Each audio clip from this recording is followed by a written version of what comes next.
Ça tiraille, c'est douloureux, rougeur, sensibilité x10. J'ai tout ce qu'il te faut pour chouchouter ta peau en hiver. Bonjour et bienvenue, ici on parle exclusivement de soins naturels, que ce soit pour ta peau, ta santé et tes cheveux. Les trois quarts du temps, en hiver, on a la peau qui tiraille, qui devient plus rouge, ou alors au contraire, on a une peau qui produit beaucoup plus de sébum.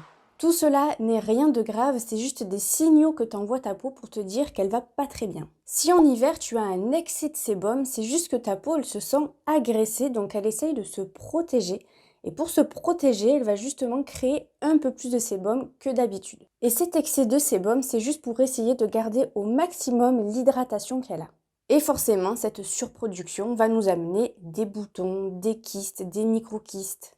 Et l'un des premiers réflexes que l'on va vouloir pour éradiquer tout ça, ça va être de vouloir décaper sa peau, de vouloir la sécher au maximum pour qu'il n'y ait pas de boutons ou autres qui apparaissent encore plus. Mais hélas, en faisant ça, tu vas encore plus agresser ta peau, donc qu'est-ce qu'elle va faire? Elle va encore plus produire de sébum.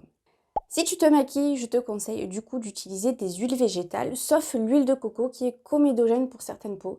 Donc après, libre à toi d'utiliser celle que tu veux. Tu as l'huile d'olive, tu as l'huile de jojoba, tu as l'huile de noix d'abricot, enfin bref, tu as tout un panel d'huiles que tu peux utiliser. Pour laver ton visage, je te conseille d'utiliser un savon d'Alep qui est vraiment très respectueux de la peau et tu vas voir, il va faire des petites merveilles. Ensuite, quand tu vas vouloir sécher ta peau, on frotte pas comme ça son visage.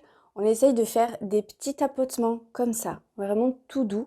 On ne frotte pas sa peau parce que plus tu vas la frotter, plus elle va se sentir agressée, plus elle va se sentir agressée et plus elle va produire de sébum. Ensuite, tu peux utiliser un petit hydrolat en fonction de ton type de peau et tu peux blinder ou en gel d'aloe vera ou gel de lin. Bonne couche vraiment sur ta peau pour vraiment apporter une bonne hydratation à ta peau durant toute la nuit, ou alors d'utiliser vraiment un petit truc et un petit peu plus haut que le gel d'aloe vera, c'est de l'acide hyaluronique qui vraiment tu peux aussi en mettre vraiment en bonne couche sur ta peau et tu vas voir ça va un petit peu repulper sa peau, ça va lui redonner un petit coup de boost, tu vas avoir des résultats vraiment très rapidement. Sur les zones vraiment où tu as des boutons et que tu veux vraiment les faire partir assez rapidement, tu peux mélanger avec un petit peu d'huile végétale, quelques gouttes de tea tree, mais vraiment quelques gouttes, je te dirais deux grand maximum avec un petit peu d'huile végétale. Et tu tapotes vraiment là où tu en as besoin, forcément, mais pas plus, voilà. Et toujours bien mélanger, ne pas l'utiliser pur. Et environ une fois par semaine, tu peux te faire un petit masque avec de l'argile blanche, plutôt l'argile blanche plutôt que l'argile verte, parce que l'argile verte, elle est un petit peu trop agressive, je trouve, pour les peaux acnéiques. Après, tout dépend ton type de peau. Je préfère du coup l'argile blanche que l'argile verte, mais c'est à toi de voir. Donc une fois par semaine, c'est plutôt pas mal. Une fois que tu as terminé ton masque, pareil, tu peux mettre un petit peu d'hydrolat en fonction de ton type de peau et tu peux blinder ou en gel d'aloe vera ou en acide hyaluronique. On va passer maintenant aux peaux qui tiraillent et qui sont vite rouges. Les rougeurs, en général, c'est dû à l'effet chaud-froid quand on passe de l'extérieur à l'intérieur ou de l'intérieur à l'extérieur. Et là, encore une fois, c'est un problème du coup d'hydratation. Donc il faut bien miser sur l'hydratation, que ce soit en interne comme en externe.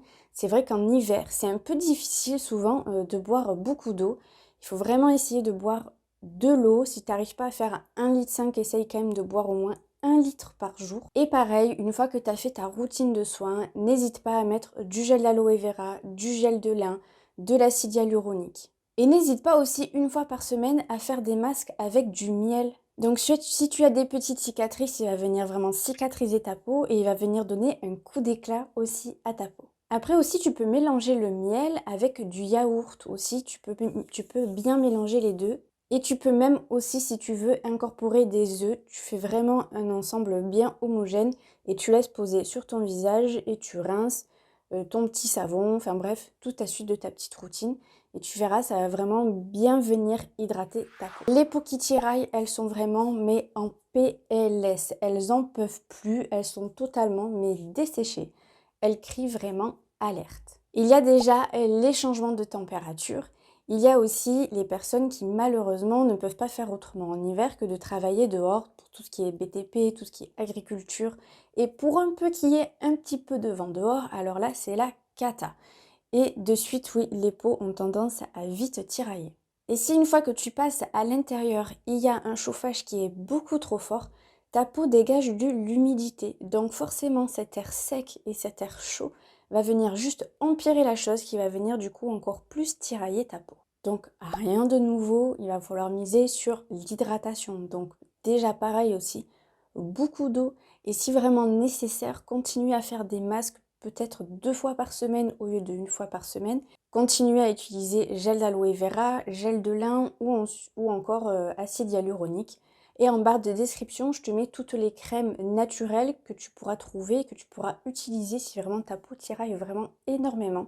Ou que ta peau a de grosses rougeurs et que tu n'arrives pas à l'hydrater en faisant gel de lin ou gel d'aloe vera ou acide hyaluronique et en buvant de l'eau. Donc tout ça, c'est en barre de description. Il n'y a pas que des gels de lin ou de gel d'aloe vera ou d'acide hyaluronique ainsi que de l'eau pour t'aider. Il y a aussi ton alimentation qui peut énormément jouer sur l'hydratation de ta peau. Donne-lui des bons gras, elle aura juste envie de bons gras du coup pour sentir bien ta peau.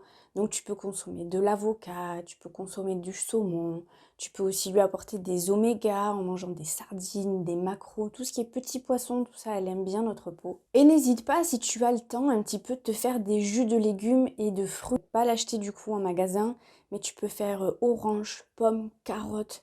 Tu peux ajouter un petit peu de gingembre si tu veux ou du citron. Tout ça, ça va redonner vraiment un petit coup d'éclat aussi à ta peau et ça va forcément aussi t'hydrater. Je pense que j'ai fait le tour de la question. Si tu as des questions, eh ben, n'hésite pas en commentaire ou sur mon compte Instagram qui est juste là. Sur ce, je te dis à la prochaine. Ciao.